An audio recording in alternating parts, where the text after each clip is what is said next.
தேர்தல் ஆணையத்துக்கு எதிராக மிக முக்கியமான ஒரு அனைத்து கட்சி கூட்டத்தை திமுக இன்றைக்கு நடத்தி கொண்டிருக்கிறது. பரபரப்பான கூட்டத்தில் ஏறத்தாழ 60 கட்சிகளுக்கு அழைப்பு எழுப்பப்பட்டு பல்வேறு விதமான விஷயங்கள் மெமரண்டங்கள் எடுத்து பேசப்பட்டுக் கொண்டிருக்கிறது, விவாதிக்கப்படுகிறது.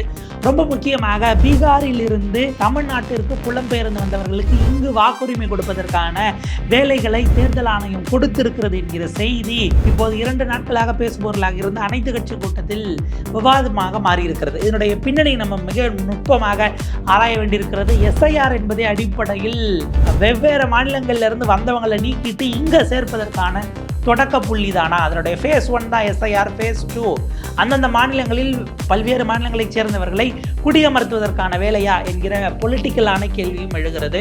இதனுடைய பின்னணி, அதனுடைய உண்மைத்தன்மை, இது தொடர்பாக வந்திருக்கக்கூடிய ஆவணங்கள், தேர்தல் ஆணையம் கொடுத்திருக்கக்கூடிய ரொம்ப பகீர் ஆணை ஒன்று, அவர்கள் கொடுத்திருக்கக்கூடிய சர்க்குலர் சுற்றறிக்கை, அதனுடைய விரிவான பின்னணியை விவரிக்கிறது இந்த தமிழ் குரலின் நலோன் எக்ஸ்க்ளூசிவ் செய்தி. எஸ்ஐஆர் என்று சொல்லக்கூடிய சிறப்பு தீவிர வாக்காளர் பட்டியல் திருத்தம் அப்படிங்கிறது இப்போ இந்தியா முழுக்க நாங்கள் செய்ய போகிறோம் அப்படின்னு இருக்கிறாங்க. அதில் முதல் ஃபேஸு திங்கட்கிழமையிலிருந்து, அது 4ஆம் தேதியிலிருந்து, செவ்வாய்க்கிழமையிலிருந்து தமிழ்நாட்டிலும் தொடங்குகிறது அப்படிங்கிறத ஏற்கனவே தேர்தல் ஆணையம் அறிவிச்சிருச்சு. ஸோ இப்போ செவ்வாய்க்கிழமை தொடங்குறதுக்கு முன்னாடி ஏற்கனவே ஒரு கூட்டம் போட்டாங்க. அந்த கூட்டத்தில் மிக கடுமையான எதிர்ப்பு. ஏறத்தாழ பாஜக அதிமுக போனாங்களான்னு தெரியல. அவங்களுக்குள்ளே இருக்கக்கூடிய இந்த பிரச்சனை, இவர் எந்த பக்கம் போவார், அவர் இந்த பக்கம் போவார், இந்த சிக்கலில் ஓடிடுச்சு. அன்றைக்கு போனதில் பாஜக மட்டும்தான் அதை ஆதரித்ததாக தெரியுது. மற்ற அனைவரும் ஏதோ ஒரு விஷயத்தை பதிவு பண்ணி எதிர்ப்பை பதிவு பண்ணாங்க. இப்போ இதனுடைய நீட்சியாக ஒரு தனியார் ஹோட்டலில் இன்றைக்கு அனைத்து கட்சி கூட்டத்தை திராவிட முன்னேற்ற கழகம் முதலமைச்சர் தலைமையில் கூட்டியிருக்கிறாங்க. 60 கட்சிகள் கூட்டியிருக்கிறார்கள். பல்வேறு விதமான விஷயங்கள். ஏன்னா நீங்கள் அடிப்படையில் ஏற்கனவே இருக்கிறது தமிழ்நாட்டில் பாரம்பரியமாக வாக்காளர்களாக இருந்தவர்களை நீக்குவதுங்கிறது ஒன்று, தமிழ்நாட்டை சேராதவர்கள் அங்கேருந்து புலம்பெயர்ந்து வந்தவர்களை சேர்ப்பதற்கான வேலை என்பது 2 அப்படின்னு 2 ப்ராடான கேட்டகரியாக இதை எடுத்து தங்களுடைய எதிர்ப்புகளை பதிவு செய்கிறதுக்கு ஒரு ஒருமித்த பேனருக்குள்ளே வருவதற்கான வேலைகளாக இது தொடங்கப்பட்டிருக்கிறது. நம்ம இந்த ஒயரில் இருக்கக்கூடிய ஒரு செய்தி தொடர்பானதை பார்க்குறோம். Attempt to make Bihar voters workers vote here rose easy include Bihar SIR extract among ID proofs அப்படிங்கிற ஒரு செய்தியை பார்க்க வேண்டியிருக்கிறது. இதுதான் ரொம்ப ரொம்ப முக்கியமானது. திமுகவே தான் இந்த கேள்வியை முதல்ல எழுப்புறாங்க. அதாவது என்ன அப்படின்னா, நமக்கு தெரியும் தலைமை தேர்தல் ஆணையர் ஞானேஷ்குமார் அவர்கள் இருக்கிறாங்க. 3 தேர்தல் அதிகாரிகள், இந்தியாவினுடைய எலெக்ஷன் கமிஷனர்ஸ் எல்லாம் அவங்க சிஇசியும் மற்ற இசிஸும் தான் அதை மூவ் பண்ணுறாங்க. இப்போ தமிழ்நாட்டுக்குள்ளே வரும்போது இப்போ நீங்கள் தமிழ்நாட்டில் உங்கள் ஓட்டை உறுதி பண்ணணும். நீங்கள் ஏற்கனவே வாக்காளராக இருக்கிறீங்க அப்படின்னா உங்களுக்கு நீங்கள் உறுதி பண்ண வேண்டியது யாரெல்லாம்னு பார்த்துக்கணும். 2002க்கு முன்னாடி நீங்கள் உங்களுக்கு ஓட்டு தமிழ்நாட்டில் இருந்திருக்கு, அதே தொகுதியில் தான் தொடர்கிறீர்கள் என்று சொன்னால் உங்கள் ஓட்டு டிஸ்டர்ப் ஆகாது, அப்படியே இருக்கும். 2002க்கு பிறகு நீங்கள் பதிவு பண்ணுறீங்க அப்படின்னா உங்களுடைய வாக்கை நீங்கள் இப்போ தற்காலிகமாக உங்களுடைய வாக்கு நிறுத்தி வைக்கப்பட்டிருக்கிறது. இதை உறுதி செய்வதற்கு நீங்கள் எலெக்ஷன் கமிஷன் கேட்கக்கூடிய ஆதாரத்தை கொடுக்கணும். இந்த ஆதாரங்கள் ஏற்கனவே அவங்க ஒரு 11 டாக்குமெண்ட் வச்சுருக்கிறாங்க. அது போக ஆதாரம் சேர்க்க சொன்னாங்க. ஆதாரையும் அவங்க முழுசாக சேர்த்துக்கல, இது தனி. இப்போ அடிப்படையில் இன்னமும் நீங்கள் ஒரே தொகுதியில் தான் இருக்கீங்க அப்படின்னா 2002ல் உங்கள் பெற்றோர்கள் வாக்காளராக இருந்தாங்க அப்படிங்கிறத காட்டினாலே உங்களுக்கு அந்த எஸ்ஐஆரில் உங்கள் இது நீக்கப்படாது. ஆனால் உங்கள் பெற்றோர்கள் இருந்ததுக்கான ஆவணங்களை நீங்கள் இணைக்கணும். அது 4 விதமான காலமாக ஃபார்ம்ஸாக ரெடியாகுது. அது தனி. அதை எப்படி ஃபில் பண்ணுறது என்னங்கிறதுக்குள்ளே நம்ம டெக்னிக்காலிட்டிஸ்குள்ளே போக வேண்டாம். இப்போ இதில் அதிகமாக யார் பாதிக்கப்படுவா? 2002க்கு பிறகு ஓட்டு வாங்கினவங்க எல்லாருமே அவங்க அப்பா அம்மாவினுடைய ஓட்டர் ஐடி 2002க்கு முன்னாடி இருந்ததை உறுதி பண்ணி ப்ரூவ் பண்ணால் அவங்க வாக்கு இருக்கும். யார் அதிகமாக? பெண்கள் தான் மிக அதிகமாக இதில் பாதிக்கப்படுவாங்க. ஏனென்றால் 2002க்கு பிறகு அவர்கள் திருமணம் செய்தவர்களாக இருந்தால் அடிக்கோட்டுக்கணும். திருமணம் செஞ்சு அதே ஊரில் அதே வார்டிலே இருந்துட்டாங்கன்னா சிக்கல் இல்லை. இப்போ அவங்க இடம் மாறுறாங்க, ஓட்டர் ஐடி ஒரு இடத்துல இன்னொரு இடத்துக்கு ஷிஃப்ட் ஆகும். எங்கே திருமணம் பண்ணிட்டு போகிறாங்களோ கணவருடைய ஊர், அது எந்த தொகுதி மாறுறதுக்கான வாய்ப்பு இருக்குது, மாவட்டம் மாறலாம். இப்படி போகிறவங்களுக்கு 2002க்கு பிறகு அவங்க திருமணம் செஞ்சுட்டு போயிருக்காங்கன்னா இப்போ அவங்களுடைய வாக்காளர் ஐடியை அவங்க அப்பாவுடையது வேறு தொகுதியில் இருக்கும். இவங்க எதன் அடிப்படையில் இங்கே சேர்ந்தாங்க, என்ன ஆவணத்தை கொண்டு வரணுங்கிறது மிகப்பெரிய சிக்கலாக மாறுகிறது. நமக்கு பீகார்லேயே பெருமளவு பெண்களுக்கான வாக்குகள் நீக்கப்பட்டதில் இந்த ஒரு நுட்பமான விஷயமும் இருக்குது. இது ஒரு பக்கம். இது ஏற்கனவே இங்கு தமிழ்நாட்டில் இருந்தவர்கள், தமிழ்நாட்டை பூர்வீகமாக கொண்டவர்கள், இங்கே வாக்கு செலுத்தியவர்கள், இவங்க சிக்கலுக்கு வர்றதுங்கிறது ஒன்று. இதில் புதிய வாக்காளர்களை சேர்ப்பதற்கான அவனிவையும் தேர்தல் ஆணையம் திறந்து விட்டு இருக்கிறது. என்ன அப்படின்னா, இப்போ எஸ்ஐஆர்னு ஒன்று நடத்தி பீகாரில் ஏறத்தாழ 65 லட்சம் பேருடைய வாக்குகளை நீக்கிட்டாங்க.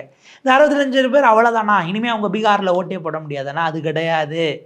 அவர்கள் பீகாரில் தங்களுடைய பெயர் இல்லை என்பதை காட்டி பீகார் ரெசிடென்ட், பீகார் நேட்டிவ் என்பதை சொல்லி தமிழ்நாட்டில் இப்போ நான் ஆர்டினரிலி ரெசிடெண்ட்டாக இருக்கேன், இங்கே வேலை பார்த்துக்கிட்டு இருக்கேன், இந்த இடத்துல தங்கியிருக்கேன் அப்படின்னு நீங்கள் தங்கி இருக்கிறதுக்கான ஆவணங்களையோ ஏதோ ஒன்று கொடுத்து, இல்லை வேலைக்கான இடத்துல இருந்தால் அதை சேர்த்து இங்கே வாக்காளர் ஆவதற்கான வாய்ப்புகளை திறந்து விட்டு இருக்கிறார்கள். அவங்க பேர் பீகாருடைய அந்த ஓட்டர் லிஸ்ட்டில் இல்லை அப்படிங்கிறத மட்டும் அவங்க அதை ப்ரூஃபாக கொடுத்துட்டாங்க அப்படின்னா இங்கே அவங்களுக்கு ஓட்டர் ஐடி கிடைப்பதற்கான வாய்ப்பை ஓப்பன் செஞ்சுருக்கிறாங்கங்கிறது தான் இதில் மிக முக்கியமான ஒரு குற்றச்சாட்டாக இப்போது வெடித்திருக்கிறது. அவங்க சொல்கிறாங்க, எலெக்ஷன் கமிஷன் என்ன சொல்லுது, Bihar SIR electoral role July 1, 2025 டேட்டின் படி அந்த 13 டாக்குமெண்ட்ஸ் அப்படிங்கிறது வருது. அது கூட இந்த எக்ஸ்ட்ராக்ட் ஆஃப் எலக்டோரல் ரோலையும் உள்ளே பயன்படுத்தும் போது தான் இங்கே இருக்கக்கூடிய மாநிலத்தில் இருக்கக்கூடிய வாக்காளர்களுக்குள் நீங்கள் அங்கேருந்து நீக்கப்பட்டவர்களை உள்ளே கொண்டு வந்து சேர்க்குறீங்களா? அதாவது அவங்க கேட்கக்கூடியது, தமிழ்நாட்டில் ஒருத்தர் வாக்காளராக இல்லையா, தமிழ்நாட்டை சேர்ந்தவராக இல்லையாருங்கிறத பீகாரில் இருக்க கவர்மெண்ட் இல்லை அங்கே இருக்கக்கூடிய பட்டியலை வச்சு நீங்கள் எப்படி முதல்ல மேட்ச் பண்ணுறீங்க? பீகாரினுடைய டாக்குமெண்ட் இங்கே எதுக்கு அவங்க கொண்டு வரணுங்கிற ஒரு முக்கியமான கேள்வியை எழுப்புகிறாங்க. இப்போ தான் நம்ம இந்த எஸ்ஐஆர் அப்படிங்கிறத தொடங்க போகிறதாக சொல்லப்பட்ட காலகட்டத்திலேயே அவர்களை எதிர்த்து நம்ம வச்சதை கேள்வியாக எழுப்ப வேண்டியிருக்கிறது. என்னென்னா, எஸ்ஐஆர்னு ஒன்று சொன்னது முதல்ல அது பீகாரில் தொடங்கினதுங்கிறத ஆழம் பார்க்குறது. பீகார் அவங்களுடைய இலக்கு அல்ல, அவங்களால எங்கெங்கெல்லாம் கால் பதிக்க முடியலையோ அதை நோக்கி டார்கெட் பண்ணுவதாக இருப்பதற்கு வாய்ப்பு கூடுதலாக இருக்கிறது. அது மேற்கு வங்கத்தில் தொடங்கி தமிழ்நாடு, கேரளா அப்படின்னு விஸ்தீரணப்பட போகிறது, பரவ போகிறது அப்படிங்கிறது ஒன்றாவும். ரெண்டாவதாக நம்ம கவனிக்க வேண்டியது, இப்போ பீகாரில் கொத்து கொத்தாக நிற்கிறாங்கன்னா அவங்களுக்கு இவ்வளோ நாள் வாக்களித்த மக்களாகவே அவர்கள் இருக்கிறார்கள். அவங்களுக்கு வாக்கு போட்டுற ஆட்களே அவங்க நீக்குவாங்களா? யாராச்சும் அப்படி கொள்ளுக்கட்டையை வச்சு அவங்களே சொரிஞ்சுப்பாங்களாங்கிற கேள்வி வரும். அப்போ அவர்களை வேறு இடத்தில் பயன்படுத்துவதற்காக இந்த எக்ஸசைஸை பண்ணுறாங்களான்னு ஒரு கேள்வி வந்தது. இதில் வேலை தேடி பிழைக்க இங்கே வந்துட்டு ஓட்டு போட போனால் போக 2 நாள் வர 2 நாள் ஆகிடும். அன்னைக்கு ஒரு நாள் எலெக்ஷன் நாள்னால் 5 நாள் சம்பளம் போயிடும். ஓட்டு போடவே போகாமல் குடும்ப வறுமையின் காரணமாக அங்கே இருக்கக்கூடியவங்க திட்டமிட்டு வந்து இங்கே நம்ம தங்கி இருந்துக்கிட்டு இவங்களுக்கு ஓட்டு போடணும், அவங்கக்கிட்ட இது பண்ணணும், இந்த நோக்கத்துக்காக அவங்க வந்தவங்க அல்ல. அவங்க ஓட்டு பீகாரில் பறிக்கப்பட்டதே அவங்களுக்கு தெரியாமல் போனதற்கான வாய்ப்பும் இப்போ வரைக்கும் இருக்குங்கிறத நம்ம அடிக்கோடிட்டு பார்த்துக்கணும். அப்போ இவர்களை பயன்படுத்தி தங்களுடைய நோக்கங்களுக்காக இன்றைக்கு மிஸ்யூஸ் பண்ணக்கூடிய இடத்துல தேர்தல் ஆணையத்தின் மூலமாக இதை பாஜக செய்கிறதான்னு நம்ம அந்த இடத்துல கேள்வி எழுப்ப வேண்டி இருக்கிறது. இப்போ இது தொடர்பாக தான் திராவிட முன்னேற்ற கழகத்தினுடைய சட்டத்துறை செயலாளர் ராஜ்யசபா எம்பி என்ஆர் இளங்கோ அவர்கள் தேர்தல் ஆணையத்துக்கு அவங்க தரப்பிலிருந்தும் ஒரு கடிதம் போயிருக்கிறது. நாம் தமிழர் கட்சி இது மிக முக்கியமாக அவர்களும் இதை கடுமையாக கண்டித்திருக்கிறார்கள். நீங்கள் இதை எப்படி உள்ளே சேர்க்க முடியும்? இப்போ ஒன்றும் இல்லைங்க, எஸ்ஐஆர் டாக்குமெண்ட்ஸில் நீங்கள் வந்து கம்யூனிட்டி சர்டிஃபிகேட்டை கொடுக்க முடியும். பீகார்காரருக்கு நம்ம ஊரில் இருக்கக்கூடிய தாசில்தாரோ இல்லை அதுக்கு மேலே இருக்கக்கூடிய அதிகாரிகளோ இல்லை யார் கன்சர்ன்ட் அத்தாரிட்டி இருப்பாங்கல்ல, யார் ஜாதி சான்றிதழ் கொடுக்க முடியும்? பீகாரில் இருக்கக்கூடிய சாதி அந்த கம்யூனிட்டி லிஸ்ட்டு அங்கே இபிசின்னு ஒன்று இருக்குது. இபிசி சர்டிஃபிகேட் அங்கே கொடுத்தா அவங்கள எப்படி நீங்கள் தமிழ்நாட்டில் உள்ள காட்டி இங்கே வாக்காளராக அவங்கள சாதி சான்றிதழ் அடிப்படையில் எப்படி சேர்க்க முடியும்னு ஒரு கேள்வி இருக்குது.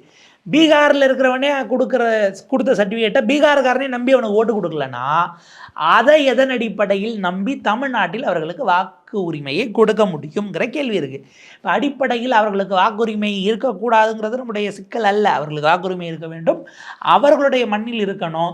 ஒருவேளை அவங்க ஊருக்கு போக முடியலன்னா அவங்களுக்கு ஓட்டுரிமையை உறுதி செய்வதற்கு தபால் ஓட்டுலையோ இல்லை நீங்கள் என்ன முறையில் செய்ய முடியுமோ அந்த மாதிரி செஞ்சு அவங்களுக்கான அவங்க ஊரில் அவங்க மண்ணில் ஓட்டு போடுறதுக்கான உரிமையை வெளியூரில் இருந்தாலும் உறுதி பண்ணுற வேலையை தேர்தல் ஆணையம் செய்யணுமே தவிர அங்கே இருக்கிறவங்கள ஒட்டு மொத்தமாக ஊரில் இல்லைன்னா நாங்கள் செக்கிங் போவோம், வீட்டுக்கு போகும்போது இல்லைன்னா ஆளே இல்லைன்னு போட்டுருவோம், ஓட்டுரிமை பிடிங்கிடுவோம், அவனுங்க நீக்கிட்டோங்கிற பட்டியலை ரிலீஸ் பண்ணி அதை வச்சு அவன் எங்கே இருக்கானோ அங்கே சேர்ந்துக்கிட்டோங்கிறது அடிப்படையில் இந்திய அரசமைப்பு சட்டத்தின்படி அரசமைப்பு சட்டத்தின் எந்த விதிகளுக்கும் மாண்புக்கும் பொருந்தாத ஒரு வேலையை தேர்தல் ஆணையம் பலவிதமான சட்டங்களை மீறி சட்டவிரோதமான செயல்களை செய்து கொண்டிருக்கிறதுங்கிற பகிரங்கமான குற்றச்சாட்டை நம்ம நேரடியாக அவங்க மேலே வைக்க வேண்டியிருக்கிறது. ஏன்னா இவங்க கேட்குறாரு, தேர்தல் ஆணையம் அவங்க டாக்குமெண்ட்டை 4 அல்லது 5 மாதங்களுக்குள் அவங்களுக்கு ஓட்டே கொடுக்க முடியாதுன்னு தேர்தல் ஆணையம் அவங்கள ரிஜெக்ட் பண்ணிருச்சு. இது ரொம்ப முக்கியமான கேள்வி. நீங்கள் ஓட்டு உரிமையை மறுப்பதற்கு என்ன காரணம் சொல்கிறீங்க? அவங்க இந்தியன் சிட்டிசன் எங்களால் ப்ரூவ் பண்ண முடியல பீகாரில். ஏன்னா நீங்கள் சிட்டிசன்ஷிப் டாக்குமெண்ட் தான் கேட்குறீங்க. அப்போ இந்திய குடிமகனா என்பதே உங்களால் நிரூபிக்கப்பட முடியவில்லைன்னு 4 மாதத்துக்கு முன்னாடி சொல்லி ஒருத்தர் நீக்கிட்டு, இல்லை அவர் இந்திய குடிமகன் தான், அவர் எங்கே வேணாலும் ஓட்டு போடலான்னு எப்படி தூக்கிட்டு வந்து தமிழ்நாட்டுக்குள்ளே அவர் உள்ளே சேர்க்கறதுக்கு நீங்கள் அலோவ் பண்ணுறீங்க? அப்போ உங்களுடைய ஒட்டுமொத்தமான நோக்கம் பொலிட்டிக்கல் நோக்கம் வருகிறது. அது பாஜகவுக்கு ஆதரவான நிலைப்பாட்டை நோக்கி போகிறதாங்கிற கேள்வியை என்ஆர் அளவுக்கு கேட்குறாரு. இப்போ இதுதான் ரொம்ப முக்கியமான விஷயமாக இருக்கிறது. நேரடியாகவே இது வந்து ஒரு கான்ஸ்பிரசி, திட்டமிட்ட சதிச்செயல் அப்படின்னும் சைலண்ட் இன்விசிபிள் ரிக்கிங் அப்படிங்கிற வார்த்தையை பயன்படுத்தி இருக்கிறார்கள். யார் யார் அப்படின்னா 3 முதலமைச்சர்கள், திரு மு க ஸ்டாலின் அவர்கள், அதே போல் திரு பினராயி விஜயன், அதே போல் திருமிகு மம்தா பானர்ஜி அவர்கள், 3 முதலமைச்சர்கள் டார்கெட் பண்ணி அடிச்சிருக்கிறாங்க. சைலண்ட் இன்விசிபிள் ரிங்கிங், அதாவது சத்தம் போட்டு செய்யாமல், சத்தமே இல்லாமல், வெளிப்படையில் பார்த்தா கண்டுபிடிக்க முடியாத மாதிரி, வெளியிலையும் தெரியாத அளவுக்கு தேர்தலில் திருட்டு வேலைகளை திட்டமிட்டு செய்வதற்கான ஒரு படிநிலையாக இதை நாங்கள் பார்க்கிறோம் அப்படின்னு தேர்தல் ஆணையத்தை குறிவைத்து அது குறித்து இந்த ஒயரில் ரொம்ப விரிவான ஒரு ஆர்டிக்கல் அந்த காலகட்டத்திலே வந்திருந்தது. Conspiracy, silent invisible rigging, Stalin, Vijayan, Abhishek Banerjee targets easy அப்படின்ட்டு அது ரொம்ப எலாபரேட்டாகவே அவங்களுடைய விஷயங்களை பதிவு பண்ணியிருந்தாங்க. அப்போ இந்த டாக்குமெண்ட் அப்படிங்கிறதுல உச்சநீதிமன்றம் சொன்ன அந்த ஆதாரையே இதில் ஹைலைட் என்ன தெரியுமா? ஒரு முக்கியமானது, உச்சநீதிமன்றத்தில் தேர்தல் ஆணையம் அவங்களுடைய சட்டத்துக்கு புறம்பான செயலை மறைத்திருக்கிறது, உச்சநீதிமன்றத்தில் பொய் சொல்லி இருக்கிறது அப்படிங்கிற ஒரு பாயிண்ட்டும் இப்போ பேசு பொருளாக மாறி இருக்கு. என்ன இவங்க திரும்ப திரும்ப சொல்கிறாங்க, 2002லேயே நாங்கள் செஞ்சது தானே எஸ்ஐஆர், அதை திரும்ப செய்கிறோம் அப்படிங்கிறாங்க. 2002 செய்யப்பட்டது தான் எஸ்ஐஆர் என்று சொன்னால், அந்த 2002 செய்யறதுக்கு முன்னாடி ஒரு சுற்றறிக்கை விட்டுருப்பீங்களே, எஸ்ஐஆர் எதற்காக, என்னென்ன ஆவணங்களை கொண்டு வர வேண்டும்னு. அந்த சுற்றறிக்கை ஏன் பொதுவெளியில் இல்லை? 1. 2வது, அப்படி பொதுவெளியில் இருந்த அறிக்கையை உங்களுடைய வெப்சைட்டில் இருந்து நீங்கள் ஏன் டெலீட் பண்ணீங்க? நீங்கள் ஒரு விஷயத்தை மறைக்கிறீங்க, டெலீட் பண்ணுறீங்கன்னா, ஏதோ திருகு வேலைன்னு டீசெண்டாக சொல்லலாம், இல்லை திருட்டு வேலைன்னு உடச்சி பேசலாம். ஏதோ ஒன்றை செய்வதற்காக அதை நீங்கள் ஒளித்து வைத்திருக்கிறீர்கள், உடைத்திருக்கிறீர்கள் என்கிற குற்றச்சாட்டில் நீங்கள் கொண்டு போய் தேர்தல் ஆணையத்தை குற்றவாளி கொண்டில் நிறுத்த வேண்டிய சூழல் உருவாகி இருக்கிறது. அப்போ இதுதான் ரொம்ப ரொம்ப முக்கியமானது. இதில் இது நேரடியாக இங்கே இருக்கக்கூடிய தொழிலாளர்களை நோக்கி திருப்புவதுங்கிறது திட்டம் அல்ல, அது சரியான டார்கெட்டும் அல்ல. அவங்க ஊரில் இருக்கக்கூடிய அரசியல்வாதிகள் ஏமாற்றியதன் விளைவாக அவர்களுக்கு போதுமான அவங்களுடைய வாழ்வாதாரத்துக்கு எந்த வழியும் செய்யாமல் அங்கேயே தொடர்ந்தோம்னா நம்ம குடும்பம் இதற்கு மேலே ஜீவித்திருக்க முடியாது என்பதற்காக வேறு வழி இல்லாமல் குடும்பத்தை காப்பாற்றுவதற்கு, பட்டினி சாவுகளில் சிக்கிக்கொள்ளாமல் இருப்பதற்கு, வாழ்வதற்கு உகந்த இடமாகவே இல்லை என்கிற காரணத்தினால் அவர்கள் வேறு ஸ்டேட்டுக்கு புலம்பெயர்ந்து வந்திருக்கிறார்கள். குறைந்தபட்ச கூலிக்கு ஏதாவது கிடைச்சாலும் பரவாயில்ல, எவ்வளோ மணி நேரம்னாலும் பரவாயில்ல, போய் கற்றுக்கலான்னு வந்திருக்கிறாங்க. அவங்களுடைய அரசியல்வாதிகள் சொந்த ஊரில் தான் அவர்கள் வாழ்வதற்கான வாழ்வாதாரத்திலிருந்து எதையும் ஏற்படுத்தி தரல.